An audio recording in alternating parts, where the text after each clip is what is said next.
Thank you. I apologize. The rain's got me disheveled. How's that for a word? All right. We're going to begin with a moment of silence for the following. Lisa Naylor Austin, a graduate of the North Syracuse Central School District. Nicholas Buck, who attended schools in the North Syracuse Central School District. Robert B. Damon, a graduate of the North Syracuse Central School District. Tammy Landfear Johnson, a graduate of the North Syracuse Central School District, and Susan A. Hart Derbyshire, a graduate of the North Syracuse Central School District.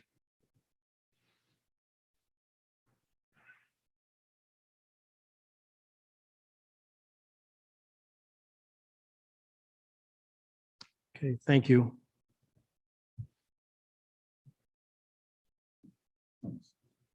Okay, we're going to begin with something very happy.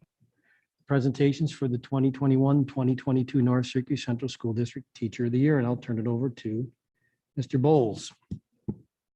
Thank you, Mr. Fofalia. I'm going to start off over here, and then I'm going to move over to the podium there when we start the presentation. But North Syracuse Teacher of the Year, we had three very deserving candidates, and those three individuals at the time were Danielle Barrett. She's an instructional coach for technology and integration at the North Syracuse Junior High, Rocks Middle, and Roxelle. Tracy Buffa, AIS reading instructor at Roxelle, and Colleen O'Connor, fifth grade teacher, ELA in science at Rocks Middle. All three were very deserving, and after interviews and letters of reference, written responses, in-person interviews, the consensus on the 2021 North Syracuse Teacher of the Year was Colleen O'Connor. Everyone, please.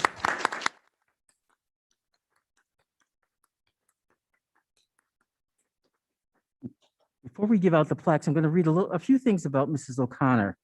Colleen has been a teacher in the district since 1995, teaching at Allen Road, Gillette Middle, and now Rocks Middle. Colleen attained National Board Certification in 2004 and recertification in 2014. She is truly a lifelong learner who was chosen to attend Honeywell Space Academy and ExxonMobil Teachers Academy. Colleen shares her knowledge through the NYSET Learning Trust and through building and district level professional development. Colleen is a member of the NSCA Executive Council and District Steering Committee. Colleen's accomplishments and accolades are truly too numerous to list. I'm happy to work with all of them and and Colleen on all of her accomplishments throughout the district, and we will be handing out a plaque for these honors. So when I call you up, come get the plaque, and then I will also talk about Tracy Buffa as well as Danielle Barrett.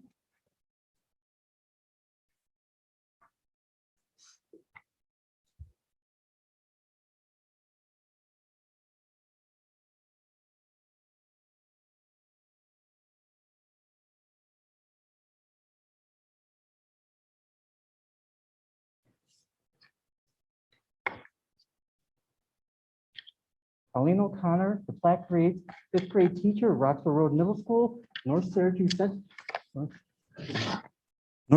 Central School District, 2021 through 2022 Teacher of the Year.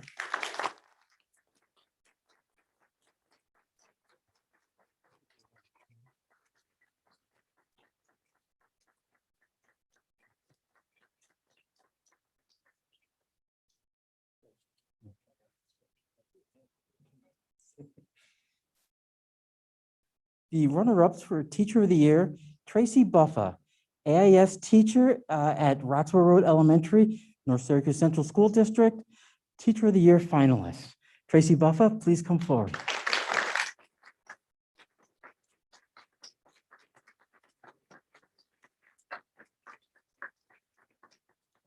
Oh, thank you. As a side note, I was principal at Roxelle with Tracy for several years. And one of the other things that Tracy has been doing is she's been working at the food pantry at Roxelle between Tracy and Sandy Thorne. And if I'm not mistaken, just hit about 100 100 deliveries as of the, as it will be 100 by the end of this week.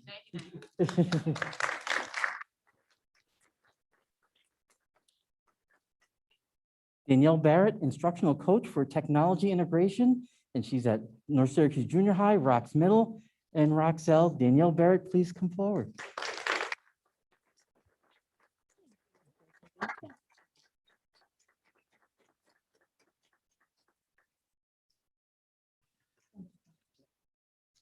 And again, Danielle, as our technology coach, we were working on a project of just a few hours ago, and we're looking to do some new things, getting information out to parents. If you have a thought or an idea technology-wise, all you have to do is give a glimmer, and Danielle is ready to jump on it and just run with it. And we were also working with Shannon and Chris Mank at the same time. So we're still looking to get some things out, and they're ready to work with our parents and our staff going into the summer. So Danielle, thank you very much.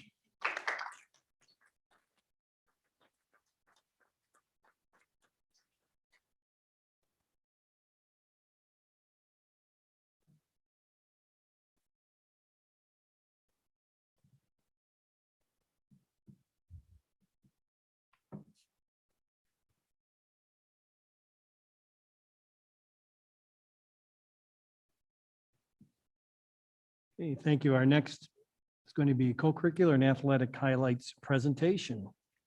Mr. Bernardsky, thank you.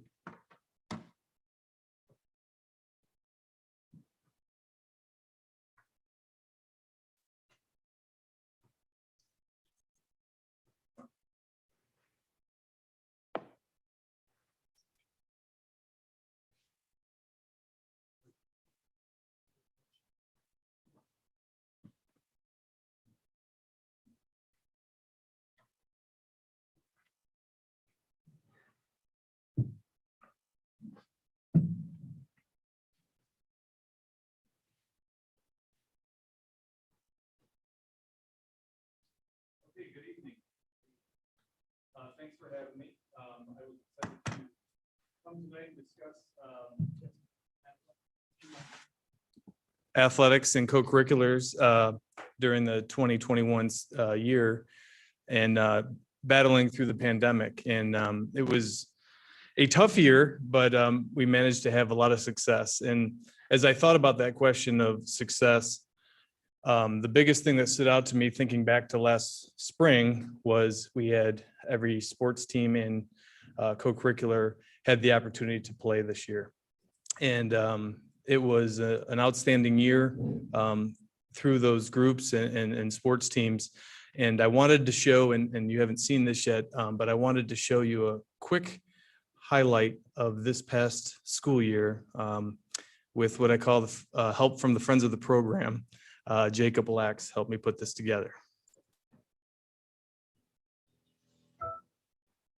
It was a year like no other. A year filled with uncertainty and unprecedented changes. We didn't know if we would have the chance to play. But because we had the support of our community and the trust of our administrators, we had a season like we've never had before. A pass towards the middle. Wagner wobbling a shot on net, and that does it. Gabriella Wombling does it for the North Stars in overtime. Bonin pulls up dead in his tracks. Yes, sir. Brian Bonin, the senior, in his final game in a North Star jersey. Play action fake. Rasmowski rolls away. Pass complete. Mason Ellis, the 2-yard touchdown pitch and catch.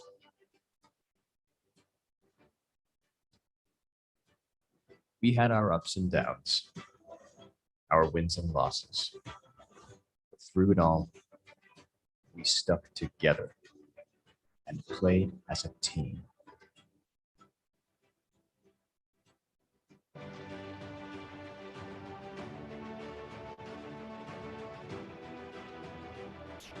The memories on and off the field are ones that we will cherish for a lifetime. Putting on that CNS jersey is a special feeling. One that makes us feel not only a part of a team, but a part of a community.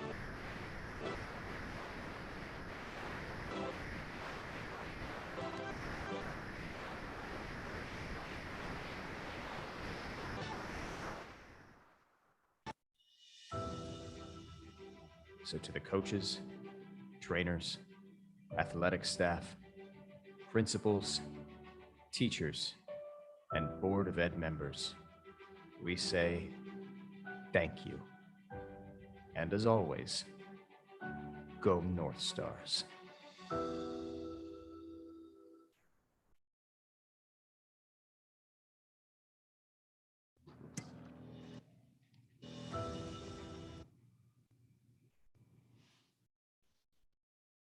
It was So as you can see, we had a lot of good things happening this year, even though through the pandemic. a year like Not sure how to get to the next slide now. no other.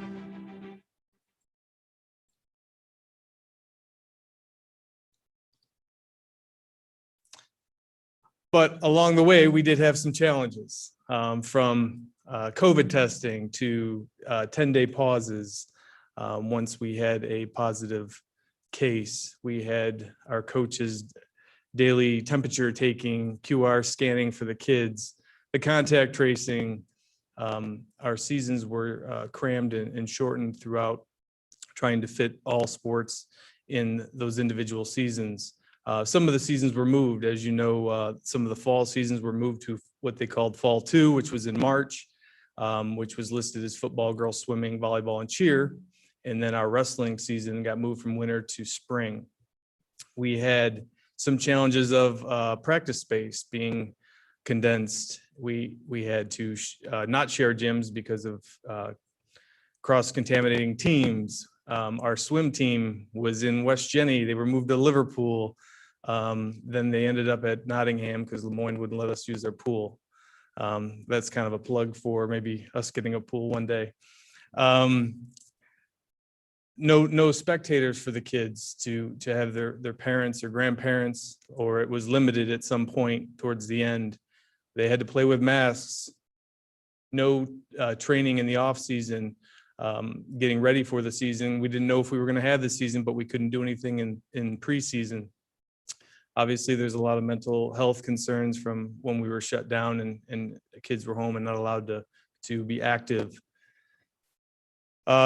Throughout the fall and winter and Fall 2, there were no postseason play, no NISFA championships. Only spring, we had the opportunity to do sectional championships. So there were a lot of challenges we faced, but I think the good outweighs the bad. Oops, apologize. One of the things that COVID brought to us was the ability to broadcast, and I have to thank these students, Giovanni, Kyle, Robert, Owen, Spencer, DJ, and Drew, who kind of took it upon themselves to bring those games at CNS and even away to your family rooms by doing the broadcasting. And if you didn't get the opportunity to see it, they were amazing. Even behind the scenes with Spencer, extremely intelligent young man on the computer and knowing, I mean, some of the stuff he was doing, it was like Chinese to me. So all those games were broadcasted on Athletics YouTube, and I want to thank them for bringing that this year to CNS. We had a few undefeated seasons, and it would have been interesting had we had some postseason in the fall and winter. But we did have field hockey, boys volleyball, softball, football, and girls basketball, along with a few of the modified and JV teams that were undefeated as well. We had over 10 seniors sign Division I or Division II level scholarships, and you can see some of the schools are tremendous. We had, Toledo, Duke, Hobart, UMass, Binghamton, Mount St. Mary, Siena, Buffalo, and St. Bonaventure. Really, really great to see these students be able to get the opportunity to go on and play at the next level and at a real high level. This is I know Ms. Sullivan had presented this, but I want to give a special thanks to Coach Smith for pushing. The league did not have a unified basketball league this year, but he had pushed to still have it internally, and we were able to successfully run it, and the kids had a blast. What a great program that is. And so a special thanks to Coach Smith for his leadership with the unified team and those students. And we ended on a high note in the spring, which, like I said earlier, the first season that we were allowed to have postseason play. There were no state championships, but we did successfully have 3 sectional title winners, which was boys track, softball, which won their 4th consecutive, and girls lacrosse. The last time was in 1997. And a story about that, freshman Mackenzie Prentice scored the game winner in double overtime. In 1997, her mother, who is the head coach, was on that team. So kind of interesting fact, but that's a long time, and we look forward to now with her leadership, hopefully getting a couple more of those banners in the gym. The marching band was able to not only perform in the fall for parents. The circuit was canceled in the fall, but they were able to have full practices and have a performance at home for parents, and also YouTube it. They are back at it in the spring. They performed at the Memorial Day parade and are working towards getting ready for the fall shortly, now that school is over.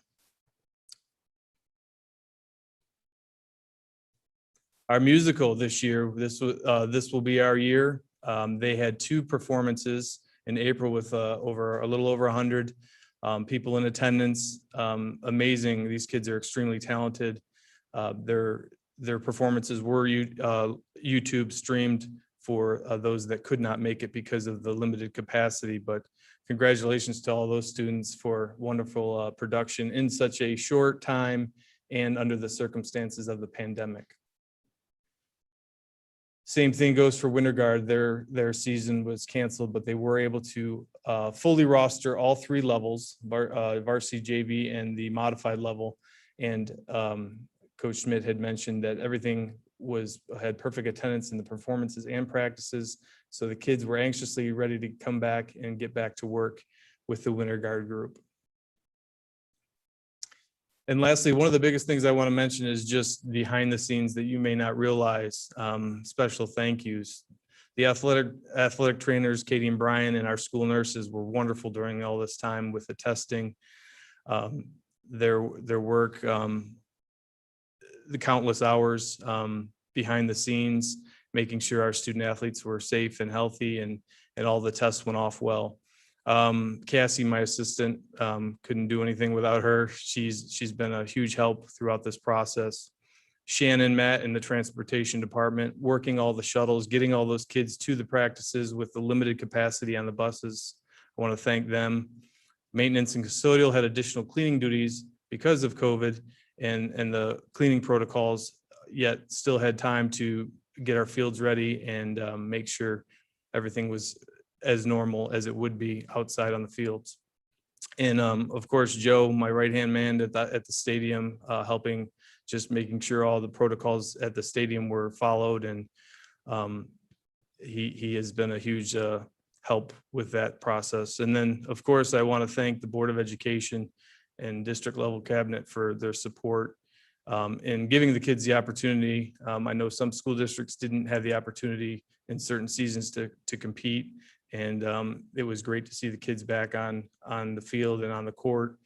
And lastly, the advisors and the coaches, a lot was put on them this year with the temperature scanning and all those protocols and adversity that happened, 10-day pause, this kid's out. I want to thank them for all their hard work in making this year successful. As always, go North Stars. Thank you for your time, and thanks for your support for the athletic department.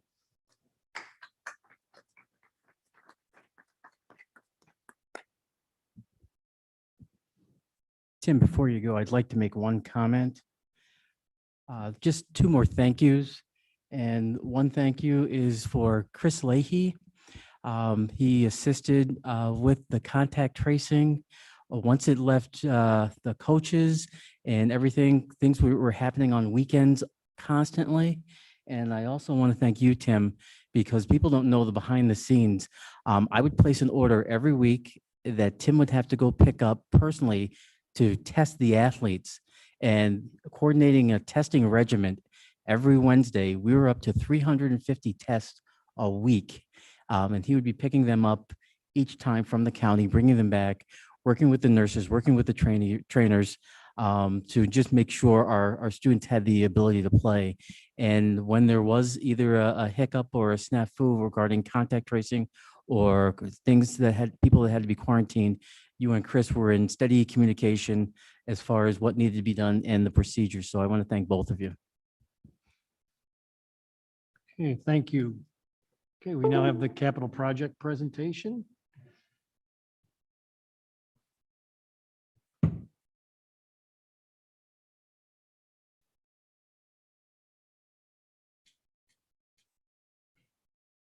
We've had some meetings in the Facilities Planning Committee, and from this, we have a presentation for everybody today. Mr.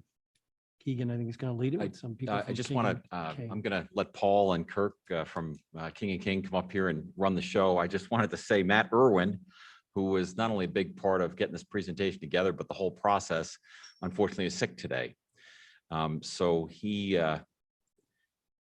not going to be with us, but he is here in spirit. So let me just share the screen.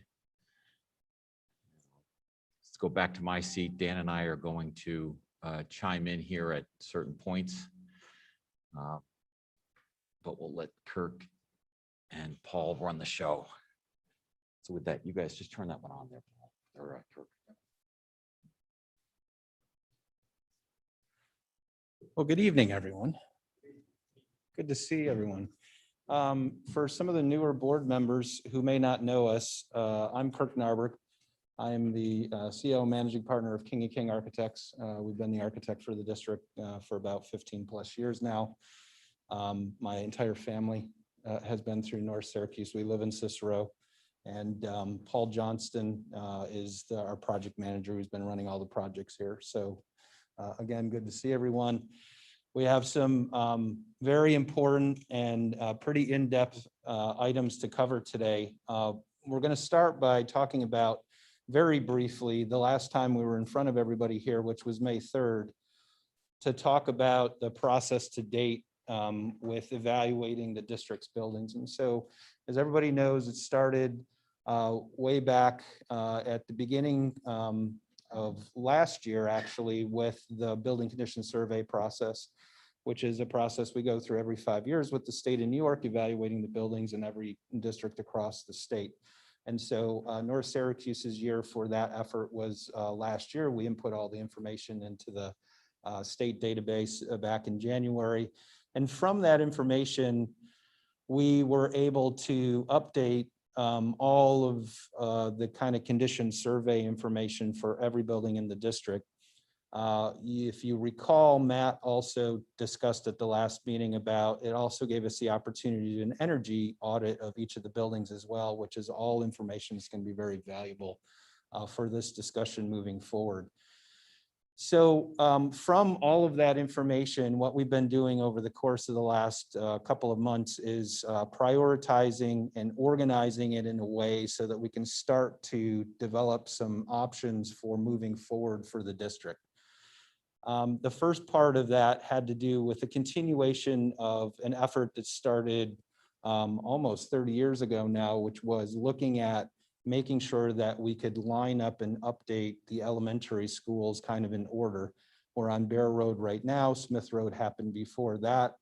And we have Lakeshore, which has never been touched, which is a huge priority next in that process, as well as Cicero Elementary, which a lot of people think, well, it wasn't too long ago that we had renovated that building, but it actually has been 20 plus years. And at the time that that work was done, it was a partial project. It was not a full building project. So there is a lot of need at Cicero Elementary.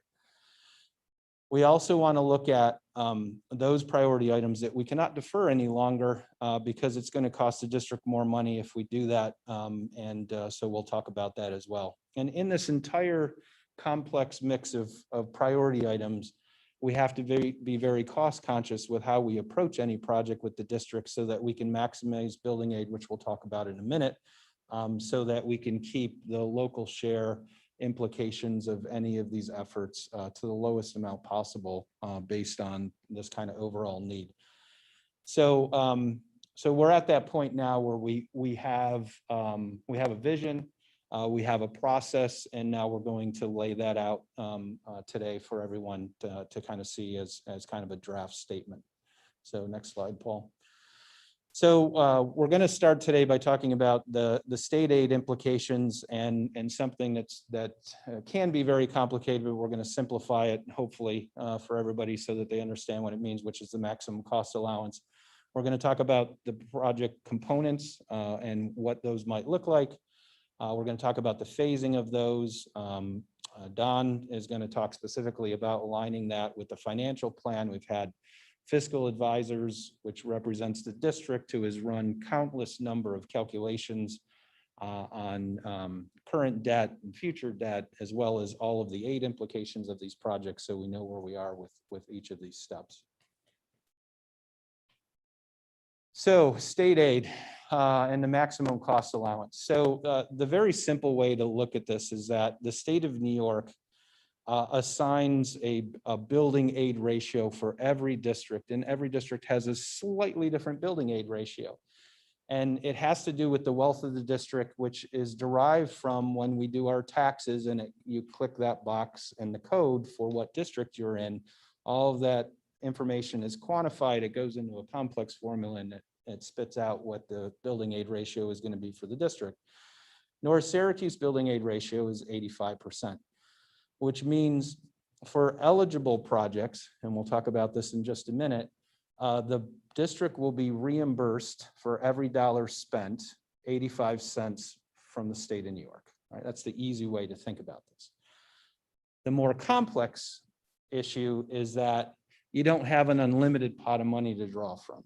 And so what the state has done to limit accessibility to building aid is they have another set of formulas that they use for education buildings that is called the maximum cost allowance. And what that is a threshold that districts can spend money up to at 100% aid.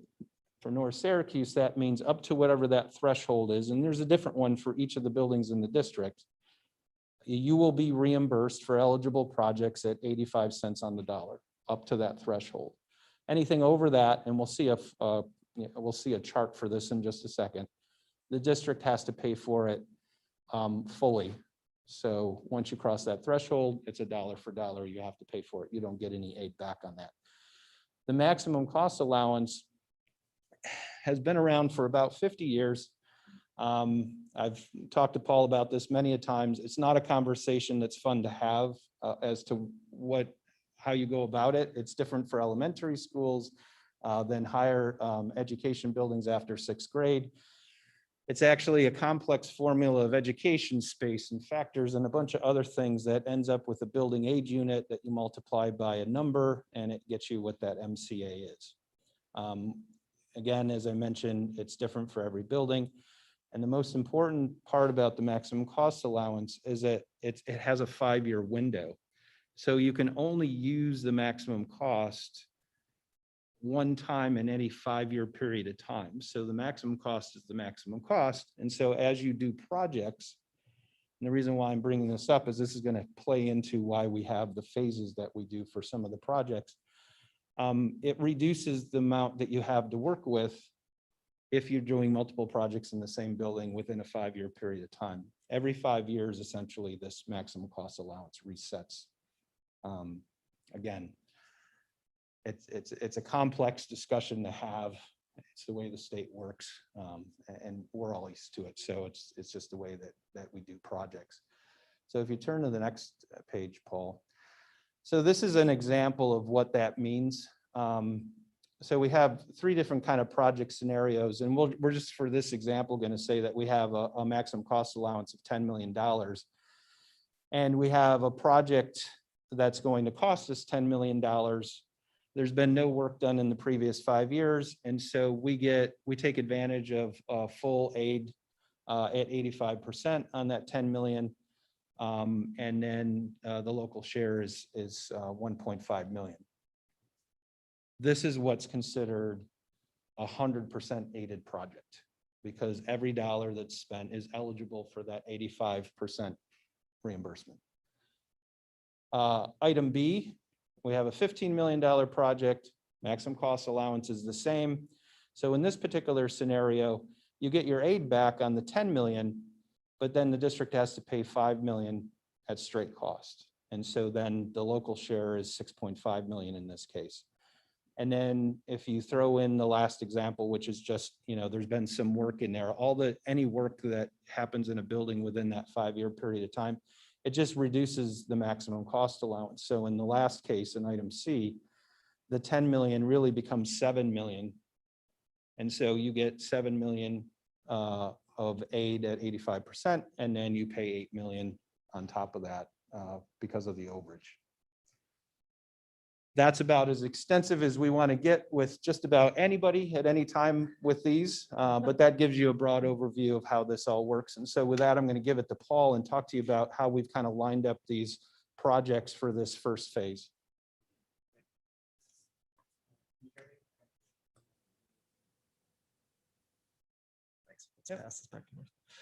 Great, thank you. So we've been talking about a series of projects, and so there are 3 phases, and we'll simply refer to them as phase 1, 2, and 3. Again, this list of work was created through the building condition survey, and then really going through all the work identified in the BCS, and truly as a group deciding which things are absolutely critical, and we label those items priority 1. So if you hear us reference priority 1 or similar through the project or through this presentation, that's what we're talking about. And so through these 3 phases, the goal was to address the priority 1 items. And so that has been accomplished. And then you'll see in later slides that there's an allowance for future projects beyond that. So just as a recap, we've talked about this in the past. I think at the last meeting, I went really in depth, so I'm not going to repeat all of that, but just as a reminder, these 3 buildings are the ones that really rose to the top. So we have priority 1, but then we really had like critical, sorting that list again, we have 3 critical buildings that really needed attention sooner than any others. And those are the high school, Lakeshore, Cicero, and then Smith Road ideally works because as noted there, the PTO has raised the money for a playground. And so we fit Smith Road into this first phase as well. The driving factor for CNS, Lakeshore, and Cicero is primarily the heating system, and the mechanical systems as a whole are well beyond their useful life. As we've talked in the past, CNS, the piping is actively failing. There's also life safety issues, systems that are require upgrades, electrical panels, et cetera. A little bit of roofing that remains, and then a program need that really rose to the top, and also aligned well with just the age of the space and that it's beyond its useful life, are both the gym, the auditorium, and the locker rooms, which are not listed there, but have been added into the mix here. So it'd be a full renovation of those 3 specific spaces. And then there's a significant amount of paving that needs to happen on that site. And so we're doing a majority of the roads, and then the parking lots would be done in later phases. Moving on to Lakeshore and Cicero, very similar buildings. Kirk already mentioned that Cicero was not a full renovation. And so there are portions of both of those buildings that are still 50s and 60s vintage. That includes everything from the unit ventilators, the mechanical system, through the ceilings and floor systems, and even the lighting. So both heavy renovation needs at both, and both buildings really need to be a full renovation or a full gut, very similar to what was done at both Bear Road and Smith Road in previous projects. So I'm going to talk a little bit about why we can't do all of Cicero and Lakeshore all at one time. Again, playing off the points that Kirk has already made. So the numbers you're seeing in front of you are just for those two projects, Cicero L and Lakeshore. In the ideal world, we do them all in one phase. But if you look at that column that says phase one, or one, just doing it as a two-phase project, we right now have them lined up to do half of Cicero L and half of Lakeshore in phase one, and the other half in phase three. So that we can take advantage of that, the 5-year cycles that Kirk explained to us. But take a look at the numbers. Phase one is $34.1 million. The maximum cost allowance is $18.1 million. And so 53.2% is eligible for aid. The estimated building aid is about $15.6 million. And the remaining cost to be financed is $18.4 million. So if you look at phase three, it's the same concept. It's about $44 million to do the other half of the building, $22 million in maximum cost allowance, about 50% aidable, $19 million in building aid, and about $25 million to be financed. If we tried to do it as one project, we'd have about $78.9 million in costs. It's huge. We still only have $18.1 million in maximum cost allowance. So we'd only have 23% of the project eligible for aid. We'd still only get the same $15.6 million in aid. We'd have $63 million that we'd have to finance. Now, there is some good news, because if we did it all in one phase, we would avoid about $4 million worth of inflation. But still, we'd have $59 million to finance. And that would create about $15 million of additional tax levy over the next 15 years. And that's why we're not recommending a one-phase approach, not to mention some of the operational challenges of that. Why don't you go to the next slide, Paul? So to recap phase one more time, as Paul said, we're going to do Lakeshore Road, Cicero L, half of each, the high school and Smith Road. And what you're seeing here is the actual sub cost for those projects. So Lakeshore, we're going to spend about $16.6 million, Cicero L about $17.5 million, the high school $30 million. Notice on the high school, the maximum cost allowance on the high school is $30 million. So that's 100% aidable. Smith Road, you might be saying, well, why does Smith Road come in here? Well, Smith Road, believe it or not, there's some work that can be done, even though that building we're saying is just completed. We completed that building in 2011. So it's been a while.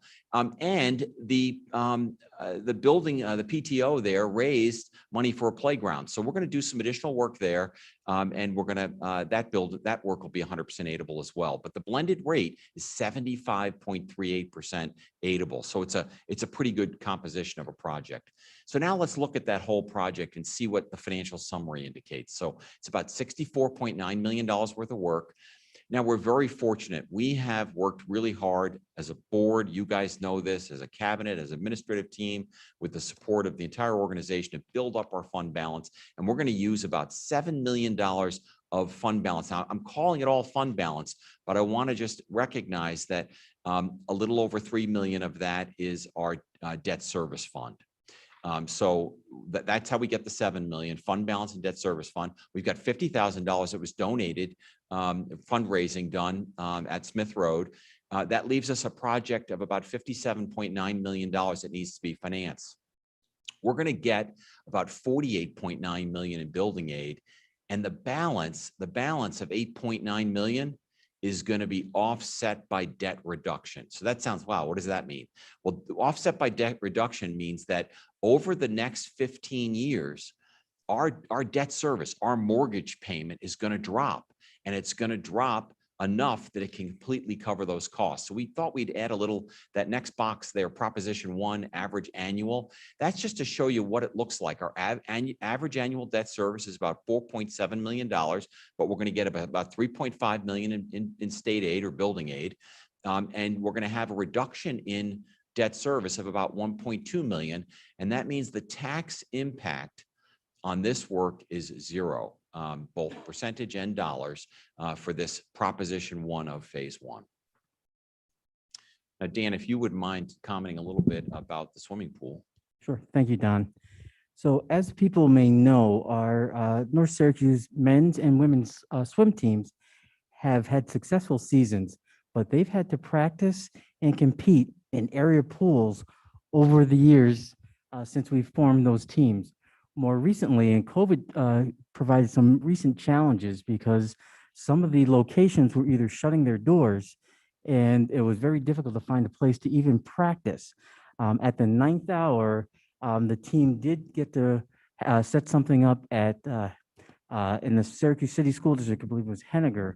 But again, it was not ideal trying to get this set up because they didn't know up until maybe about 2 days before where they were going to be able to practice. So this has resulted in inconvenience in practice times, excessive transportation, and they've been lobbying for construction of a pool for many years. So I did go back and research some things, and Brad Ranieri, who is a science teacher at our junior high, had been talking to Dr. Melvin since 1993. And so it's been quite some time that they've been trying to push to have the district look into getting a pool. We're a large suburban school district, and many of our competitors have pools in their district. And most of these communities also have access to the new YMCA facilities. So in 2017, the district established a pool study committee for the purpose of evaluating options to provide a swimming pool for the district and the community. It was facilitated by Dr. Silke, and in the spring of 2018, the committee completed its work and issued a formal report to the board recommending the construction of a pool. More recently, Assemblyman Sturpey has been supportive of a pool project and has made $2 million of SAM grant funds available to the district for the construction of a pool. The district has available district fund balance to support the construction of a pool should the voters desire us to move forward. So that is going to be something we're looking at attaching to the referendum as well, and let the community decide. And one of the things in doing this was building a pool such that the community could have access as well. So looking at the numbers for the pool, as Paul mentioned earlier, if we're talking about having new locker rooms, but we also want to make sure we build a pool facility that has dedicated locker rooms, and that would allow for more effective community use. We're talking about an 8-lane pool with a separate entrance. And a lot of the design work still needs to be done. The location of it would be at the CNS High School. But again, we'll work with King and King if the voters approve it to work on a specific design. But focusing on the numbers, it's a $16.9 million investment. We've allocated proportionally in these projects our fund balance. So we put $2 million toward the pool proposition. We've got the $2 million of grant funds that Al Sturpey has made available, and the remaining cost to be financed is $12.9 million. So the estimated building aid on this, again, following those formulas that Kirk talked about, is about $3.2 million. So the balance to be financed is about $9.7 million. And taking the same approach as we did before, we wanted to show you what that looked like on an annual basis. So it's about an $890,000 debt service with state building aid of about $191,000. So the tax impact on this proposition is about $699,000 per year. And that represents, if you folks remember that our tax levy this year was $95 million, it represents about 0.73% of the levy, or about $17.62 for a $100,000 home. And that's the pool proposition. So if you combine the pool and the phase 1 work we described, the significant amount of phase 1 work, we're talking about a relatively small increase in the tax levy to support a lot of construction. So this brings us to another topic, the capital reserve. And our districts had a very positive experience with the capital reserve. We established a reserve. We have used that reserve for the purpose of mitigating or minimizing the impact on the taxpayer of future projects. And so I'll just say that, we don't know when available funds will be, but when energy prices are low, or when our teachers' retirement and employee retirement costs are low, maybe because the stock market does well. These things go in cycles. And sometimes that results in us ending the school year with additional fund balance. And so a good place to put that fund balance is into a capital reserve. And so the thought process would be, and we need to work with our advisors to come back to the board and the community with an amount of a fund balance. But the thought process would be to opportunistically fund a fund balance that could be used with voter approval. By the way, the establishment of the fund balance and the use of the fund balance must be approved by the voters.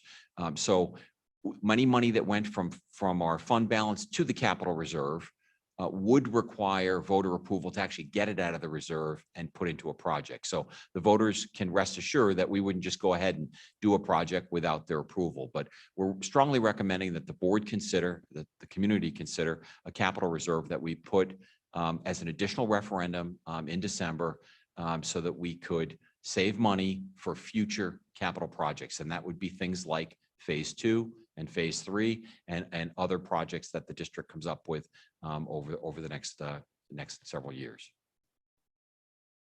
Great. Speaking of phase 2 and 3, we just want to briefly touch on these. We have looked at the rest of the priority 1 list of items, and we've generally aligned them with 2 additional phases and looked at the financing of those and just generally tried to align it all and make sure that it was feasible. Again, these are just the BCS work items and that they don't address other educational components, which would come later and be in addition to this. And then a key piece of this is that, again, being flexible, the buildings are, time marches on and things continue to reach the end of their useful life. And so there are going to be new items that pop up, and we're going to need to all be flexible and potentially modify what is part of phase 2 and 3. But to sort of hit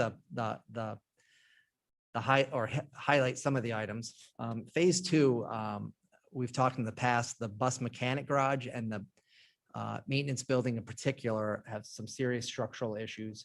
The buildings are undersized for what needs to happen within them as far as bus maintenance and the M&O operations. And so the concept is to remove those 2 outdated facilities and to replace it with a new facility at the West Taft Road complex. Gillette Road, again, similar to the phase 1 work, is really driven by mechanical upgrades. There's an opportunity in there to also upgrade the building with air conditioning while already replacing those mechanical units. There's some paving concerns there. There's sidewalks around fields that have humps and tripping hazards in them, et cetera. And so a chance to address all those. There's some older roofs at Gillette still. And then finally, the district office. So this building, again, a roof that I think this roof is from 1980, so well beyond its useful life. And there's also some steam trap work that is required here. If you remember Dan Fox talking about steam traps the last time we presented to you. Again, unfortunately, this building is not student occupied and will not receive any building aid.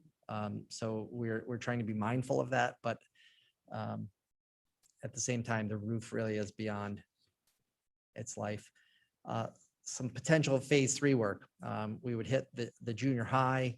Again, parking, some mechanical units, work in the auditoriums, and renovating the toilet rooms in particular to deal with some of the issues that have happened in the past at those toilet rooms, and that would really be a reconfiguration of those rooms. Roxborough Elementary, again, some older roofing and mechanical work and life safety items. Roxborough Road Middle School, some paving and a little bit of mechanical work. Allen Road, so again, some minor work similar to Rocks Middle. Main Street, if you remember, we talked a lot about last time with both steam traps, electrical issues, and then a significant amount of asbestos abatement and a lack of a secure entry at that building. And then finally, the transportation food service building, the windows in the parking lot and the roof are all outdated.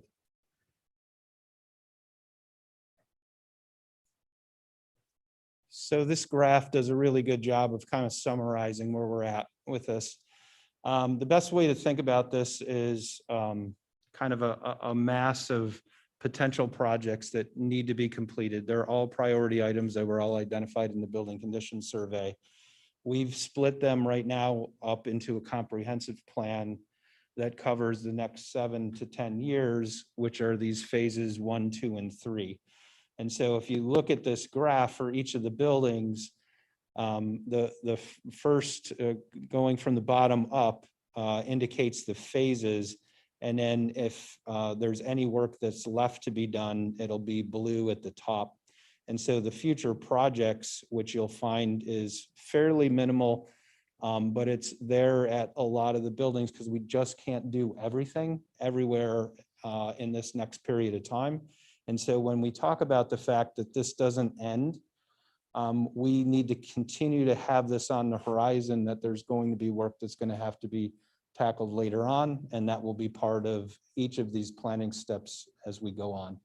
The great thing is that this is a great big puzzle right now, and this entire team has done a wonderful job of trying to compile this in a way that's cost effective for the district, but also lines these projects up in priority order that is done in a way that can be accomplished in the most efficient way possible. So the last slide that we have talks about the timeline. And this is always something that may create some disbelief because of the length of time that it takes to do these, but this is the way that projects and school districts operate in New York State. And that is, we have to get to a vote. And to get to the vote first for the approval of any project, there's some steps that need to be taken. So we're in the first kind of phase of those steps, which is this presentation, and then a parallel path of the state environmental quality review process, which we have to do for any size project, particularly in buildings that are 50 years old or older. And so we're doing that right now. It is the intention of the district to do stakeholder engagement, both internally and externally. A lot of that has already started, but that's going to be, moving in earnest over the next few months. We'll have another project. We'll have other project presentations to the board, but kind of the ultimate goal is in October to have kind of the final approval for not only the referendum, but the seeker resolution, so that we can, maintain the 45-day waiting period between that resolution and the actual vote, which is right now planned for early December. And then if we're successful, we will move forward with a project. We have not gone much further with the timing of these because, again, all of these projects are part of that complex puzzle. And we cannot possibly fathom doing Cicero, Lakeshore, and the high school all exactly at the same time. This is going to have to be phased work even for the first proposition. And if the pool is successful, same thing with that. They're going to have their own little identifiable phases themselves so that we can manage the work and not put people out in the buildings. The last thing we want to do is be moving people around, which has been a very thoughtful process in all of the work that we've done, including Burr Road, which is a big undertaking. So we're going to be starting work at some point in 2022, hopefully, with some pieces and parts. More than likely, the majority of the work will start in earnest in 2023, and then we're looking at a 2 or 3 year period of time for all of that work to happen. And that's where we're at today. Do we have questions? I know when I first saw the building condition survey, it was quite a bit overwhelming. And then we've had Facilities Planning Committee and Mary and Bob have been on this also. So as you start to digest it and realize we really have to think long-term and maximize our aid, it looks doable, but it is overwhelming to look at it at first, I felt. And so any comments or questions? So we met last Thursday on the committee, and what we were told that these are the priority 1 things that are needed. There's many other things that need to be done. And I really appreciate the creative way you came up with to try to maximize state aid and the maximum cost allowance formulas to try to minimize the impact to our taxpayers and still get the needs addressed. Proposition 1, super excited. I mean, I was so excited to hear that that would be zero impact to our taxpayers. Awesome. And then the pool study, trying to fit that in to our plan as well, since our community has expressed overwhelmingly that this is what we want for our district. So we want to try to do that. We've done the studies. So that's exciting that, you know, that's going to be put in front of our taxpayers for a vote as well. So I just want to thank everyone for their hard work and coming up with creative ways to get it done. I appreciate it. So I did have a question about the maximum cost allowance and the formulas. 85%, you said that each district has a different percentage, but each building in the district is also a different percentage. And, you know, how do we fare compared to other districts with that? You know, I'm not sure of all that's into consideration for that formula. Yeah, so let's separate the two. So the first one, the most important one is the building aid ratio, right? Because that tells you exactly what you're going to get back from the state for building aid that's eligible underneath the North Syracuse at 85, 86% is pretty high compared to your peer groups. Again, it goes by wealth. And so you'll find that one of the lowest building aid ratio districts in the county is FM. And, you know, it kind of varies in between. Last I knew, FM was in the 60, 70% range. Many more. We still do a lot of work for them, but it's not. Now that gives you an example of that. When you get on the more rural districts, you could find that that building aid ratio is as high as 95% and higher because of, you know, the third districts, and so they get more aid reimbursement. So from that standpoint, the state has done a pretty reasonable job of balancing the equity of how building aid is distributed. Where it gets tricky is when we start to evaluate buildings. And so the way that the formulas are set up, and they've always been set up this way because remember they're 50 years plus old. They haven't changed. So they don't accommodate different teaching methodologies. It's never been set up for STEAM or STEM. So we're constantly negotiating with the state to try and get some of these areas aided. But they've always been sorely lacking for elementary schools. And they heavily weight doing renovation and maintenance work versus new building work, which is why post-World War II, past the big boom of building schools in New York State, which was really the 50s, 60s, and early 70s, there has not been a lot of examples of brand new schools being built because the aid ratios and the formulas don't benefit building new schools because most of that space is not aided. So it's a very expensive task. So they want people to maintain their building stock. We're dealing in most cases with most districts with old building stock, and that's what we do. I mean, that's I've done through my entire career. So in Proposition 2, the tax impact to our taxpayers, what's the term of that loan? That's 20 years. 20 years. Because it's a building addition. Okay. The renovations 15. Okay. So that tax impact, they'll feel that for 20 years. Okay. Also, the capital reserve, when we approved the other reserves for the TRS and ERS, we didn't have to go to the taxpayers, right? The state determines which reserves need. Okay. And so this is one that they're very clear in order to establish it. And we, at that time of establishment, we'll talk about how it's funded. That needs voter approval. And then at the time you want to take money out of it, you have to go to the Right. voters and ask for approval. Right, but Yeah, just to establish it, we need voter approval. exactly. Okay, Right.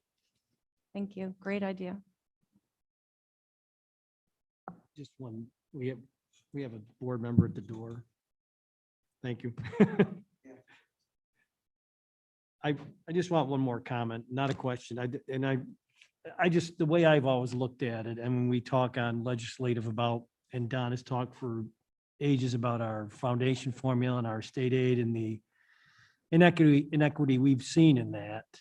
And I always look at the building aid for districts like ours and where I spent my career as our way of getting what's really due us through the state aid system. We do really well with that. And I think it's really critical that we do the best we can to maximize that. So I'm pleased to see where we're going, but I'm, still overwhelmed by when you look at the scope of work that's ahead of us. But I think it's critically important to start moving forward. So just wanted to share my thoughts on that. Okay, thank you very much.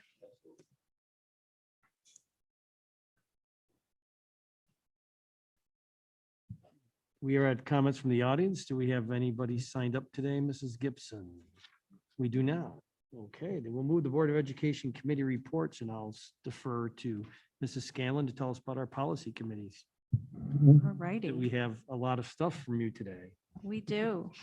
Our policy committee, we met on Tuesday, June 15th, and it was the last policy committee meeting of the school year. 13 policies were reviewed and 11 are on tonight's board agenda. 5 of those policies we are recommending to readopt without change. 6 we are recommending to amend and readopt. And 2 we tabled for further review, and we will look at those again in September. Okay. And I know I've said this before, but I just wanted to express how very proud I am of this committee. They're all dedicated professionals. They understand the importance of this committee. They do their homework and they come prepared to do work. Everyone participates and everyone's voice is heard. I'd like to thank all of our committee members. Mike Marizio and Mark Thorne, our Board of Education reps. Superintendent Dan Bowles, Dr. Chris Leahy, Don Keegan, Jason Nephew, Kathy Wheeler, Donna Marie Norton, Carol Gaynor, Val DeFlorio, Jamie Sullivan, Tim Benarski, Kristen Anderson, and Cheryl McDonald are our parent reps. And Melanie Duru and Samantha Klein were our student reps. Melanie is a senior and we are losing her to graduation and we wish her well. And Samantha is a junior. We hope she will continue on our committee next year. And I want to give a special thank you to Connie Gibson. She works very hard to keep us organized and we couldn't do our job without her. Thanks, Connie. Okay, thank you very much. Mr. Crabtree. Questions, please let me know. But 3 things I wanted to mention. We now have a new assistant superintendent for instructional support services, Doreen Bergman. She's been with BOCES for a while, and she will be taking over Chris DeFolfio's position because he is now the new superintendent at Cazenovia. The other thing I wanted to mention, I was able to go to 2 graduations.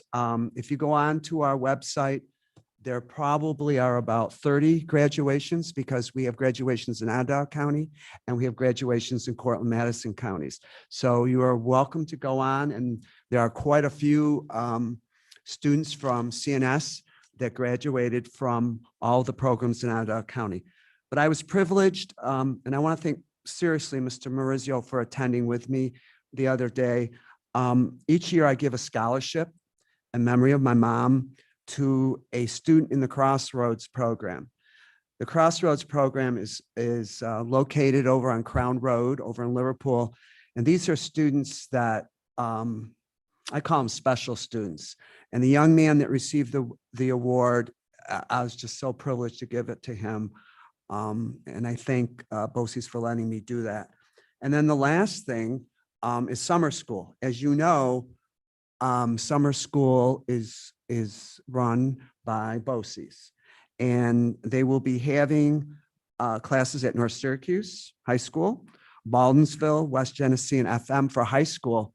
And I was told the other night, there is twice as many students this year in summer school as there was last year.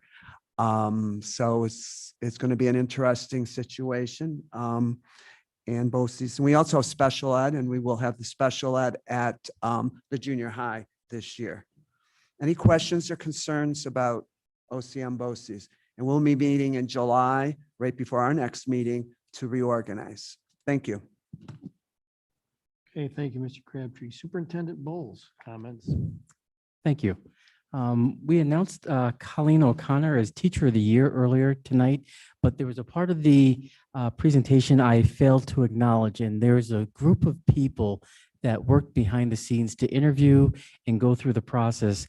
And I do want to recognize it was Amy Heisick, John Carilla, Val DeFlorio, Connie Taros, Carol Gaynor, and they worked interviewing and working with the group. And it was a difficult choice, but they helped select the Teacher of the Year, and I wanted to acknowledge them. Other announcement is we had some news from our governor a little more than a week ago, and we had decided on 2 graduations, one at 3 p.m. and one at 7 p.m. this coming Friday. And with the announcement, it changed the requirements of what school districts could do at graduation.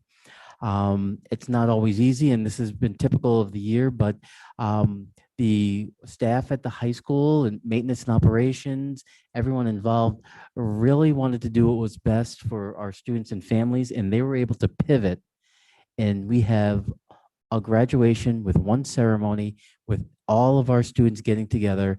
It will be at 5 p.m. this Friday. And I can't tell you how thrilled I am for the students and the families and how hard the staff worked up at the high school to make this happen, because the students really needed this as a parting way from the district. And I just wanted to acknowledge that. You did receive some information about some wonderful things that happened with our marching band performing and being recognized on local news at Buckland Landing and Malta House.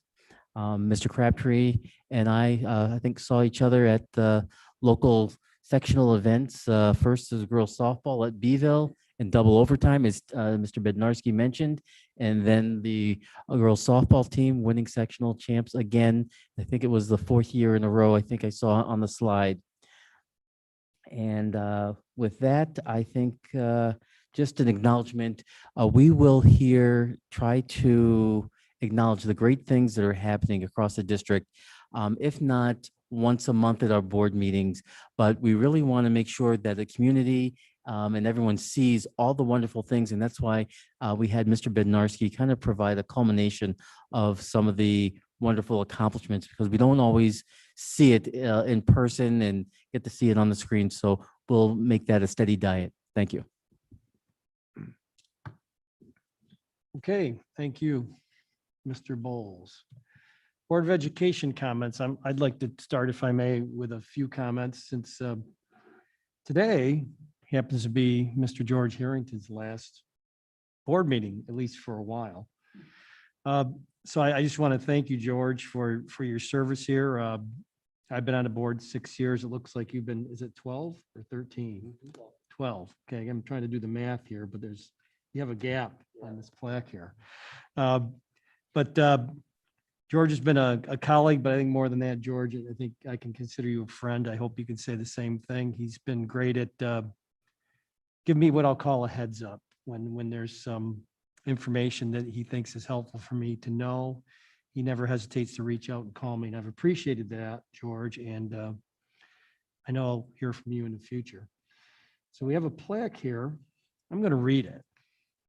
I won't get choked up, because this is a nice little quote on here. An inner light, no matter how faint, when nurtured by knowledge, truth, patience, and belief, grows bright through education and can light a child's way for a lifetime.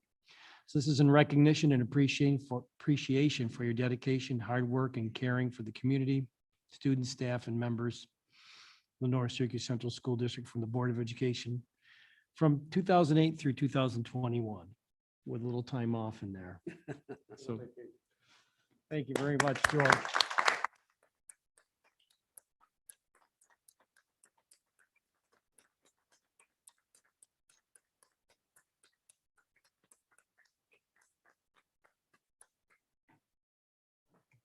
You will see me around. And there's always comments from the audience, George. Oh, yes. Any other Only good ones. any other Board of Ed comments, please? Thank you. Well, while you're talking about Mr. Harrington, I was elected first on the board in 2009, and George was like a mentor. You know, I had been in education, but Board of Education was a lot different than being a teacher in the school system. He really took me under his wing. And one day he said, "I'd like you to come and join us at breakfast with Dr. Melvin and Mrs. Melvin." So I joined them. And through that breakfast, I met somebody that lived very close to George. Her name was Chris, and we became lifelong friends, George. So I appreciate that. And I also appreciate everything you've done for the school district. I know we're going to see you around because you like to attend games. So we will reserve seats in the box so that you can bring your family. But thanks for everything. Really appreciate it. I do have something else. Sure. Off of that. I want to talk and thank Jason. I really liked the teacher retirement reception that we had last week. I think because we had it too late in the year, many of them didn't show up, but I thought it was very professional. And I also felt that each of the administrators or directors gave great speeches about each individual person. And I hope that we continue this type of ceremony because I know it meant a lot to the teachers that came that night. So I hope we continue. Thank you. Thank you. Other comments? Okay. We will move along to the routine action items, and I'll ask for a motion for the consideration of the approval of the minutes of the regular meeting of the board, June 7th, and special meeting of the board, June 15th, 2021. If I get a motion from Ms. Scanlon, second from Ms. Kruger. Questions? This is before us, discussion. Seeing none, all in favor? Opposed? That is carried. If I get a motion, I'd like to combine items B, C, and D together. A motion, please, to do that. Motion from Ms. Kruger, second from Mr. Thorne. B being the consideration of classification and placement of the preschool disabled students certified by the District Committee on Preschool Special Ed. C, consideration classification of school placement of disabled students certified by the District CSE. And D, the consideration and placement of students for the home instruction program is recommended by the Home Instruction Review Committee. That is before us at this time. Any discussion? Seeing none, all in favor? Opposed? That is carried. Motion for E, please. Acknowledgement of business office reports for May 2021. Motion from Xavier, second from Ms. Scanlon. Any discussion? Seeing none, all in favor? Opposed? That is carried. Motion for F, consideration of contract award for interscholastic supplies and bid reference 2022-02. Motion from Mr. Harrington, second from Ms. Kruger. Any discussion? You have that before you. Seeing none, all in favor? Opposed, and that is carried. Discussion action items. We have a discussion to recommend career and technical education reapproval application for FACS. That's Family and Consumer Sciences. If I get a motion, place that before us. Motion from Mr. Thorne, second from Mr. Marizio. Any discussion for that? Seeing none. All in favor? Opposed, and that is carried. We have an acknowledgement of gifts. Got a motion, put that before us. Motion from Xavier, second from Matt. Any discussion? We have gifts again from the North Syracuse Education Foundation. All in favor? Opposed? That's carried. Thank you. That is appreciated. Our surplus of non-marketable items. Motion, please place that before us. Motion from Ms. Kruger, second from Mrs. Scanlon. Any discussion? Seeing none, all in favor? Opposed, and that is carried. We have a motion to establish the date of the annual organizational meeting. Motion, please place that before us. Motion from Mr. Crabtree, second from Mr. Marizio. As you can see on that, we're talking about July 12th, 2021. Any discussion? Seeing none, all in favor? Opposed? That is carried. And with the indulgence of the board, if I could get a motion to consider all the policies together, that would be E through K. Motion from Mrs. Scanlon, second from Mr. Thorne. Mrs. Scanlon, that's before us. Mrs. Scanlon did go through the policies with us earlier in her report. Any questions on any of those? Okay, seeing none, all in favor? Opposed, and that is carried. Thank you. Retirement acknowledgements, we have two today. Nancy Daly, special education teacher, retiring with 34 years of service. And Lori Gadsden, guidance counselor, retiring with 17 and a half years of service. So congratulations to them and thank you for your service. Okay, I'd like to place before us a motion, or like ask for motion to place before us instructional personnel report A. Motion from Mr. Thorne, second from Ms. Kruger. Any discussion?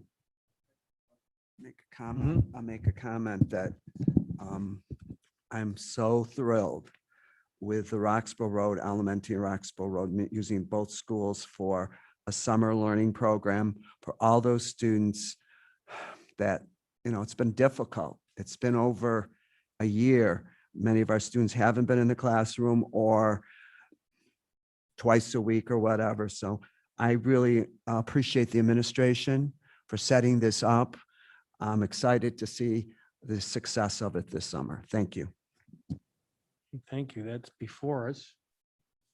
Seeing no further discussion, all in favor? Opposed, and that is carried.